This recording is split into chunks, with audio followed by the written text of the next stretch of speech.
Platform మీద introduction ఇచ్చి, and Dhanush లాంటి హీరోని కూడా మీరు ఒక బిచ్చగాడిగా ఓపెన్ చేసి, ఇదంతా చేయడానికి what was your real inspiration behind this అండి?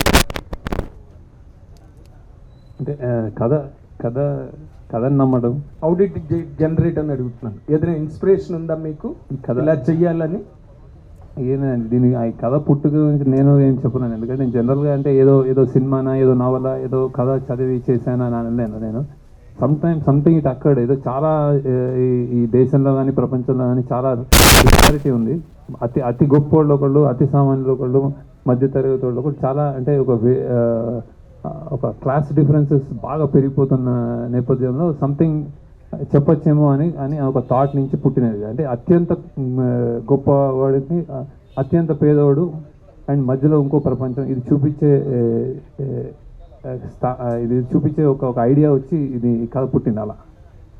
ఓకే, బట్ ఆ తర్వాత వీళ్ళందరూ అంటే నేను ఎవరికి చెప్పినా, నాగార్జున గారికి చెప్పినా కానీ, ధనుష్ చెప్పినా కానీ, రష్మికకి చెప్పినా కానీ ఇది స్క్రిప్ట్, ఇది పాత్రలు. ఇప్పుడు నేను దానికి యాక్చువల్లీ నేను డైరెక్టర్, నేను కూడా ఇంకా కథకి నేను కూడా ఒదిగిపోయాను. యాక్చువల్లీ నాకు ఆ కథ ఏం డిమాండ్ చేస్తే అలా వెళ్ళాం. సో అందుకే నేను చెప్తుంది షూటింగ్ కానీ, అందులో ప్రొడక్షన్ వాల్యూస్ కానీ, ఇది చాలా యూనిక్గా, చాలా డిఫరెంట్ ఎక్స్పీరియన్స్ ఎందుకు ఇస్తుందంటే ఆ కథ కావాల్సిందని చేస్తాం అంటే ప్రతి ఒక్కళ్ళు ఇంక్లూడింగ్ మీ. సో అందుకే ఈ రిజల్ట్ యాక్చువల్లీ. బట్ వీళ్ళు ముగ్గురు ఇమేజెస్ని కూడా మార్చేసి మీ క్యారెక్టర్గా తయారు చేసుకుని సినిమా ప్రజెంట్ చేస్తున్నప్పుడు రిస్క్ అనిపించలేదా మీకు? నాగార్జున గారు చూపించట్లేదు, ఆయనగా చూపించట్లేదు. అదే ఇమేజ్ అనేది స్టార్స్కి ఇమేజ్ అనేది అన్నమయ్య చేసినప్పుడు ఇదే క్వశ్చన్ నాగార్జున గారిని అడిగితే ఏం ఆన్సర్ చేస్తారు, అదే ఆన్సర్ అన్నమాట ఇప్పుడు బేసిక్ అదే. సో ఇమేజ్ అనేది పాత్ర నుంచి వస్తుంది. ఆ పాత్రని ఎలా మనం ప్లే చేసాము, దానికి ఎంత పబ్లిక్ ఎంత అభిమానంగా చూసుకున్నారు అన్న దాని మీద నాగార్జున గారు, అన్నమయ్య అలా. సో నాగార్జున గారు శివ. సో పాత్ర నుంచే స్టార్డమ్ పెరుగుతుంది, పుడుతుందని నా అభిప్రాయం. సార్ ఇప్పుడు తండే సినిమాతో చైతన్య కంటిన్యూ చేశారు, సక్సెస్ మీరు కంటిన్యూ చేశారు వేరేతోటి.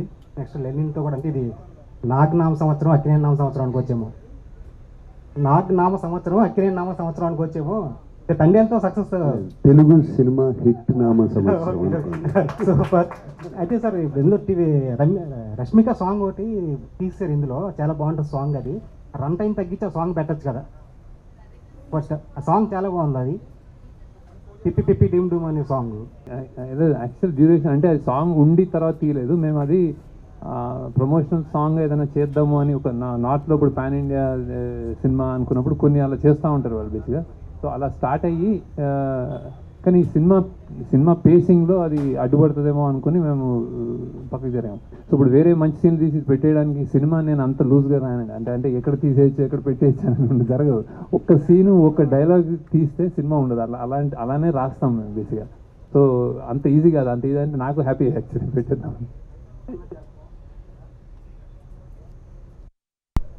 అవును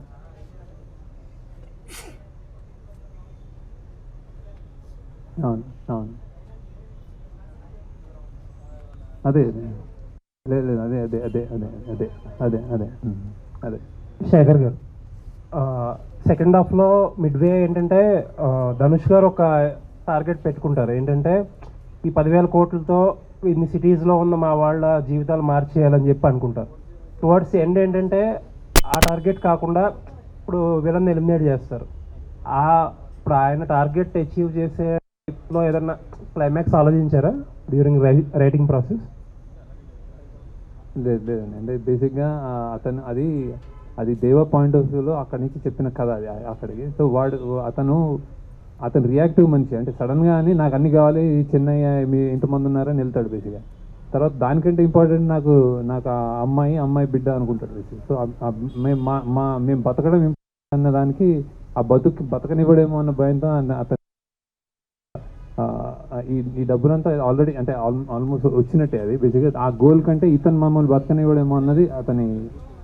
సునీల్ సార్ రిలీజ్ ముందు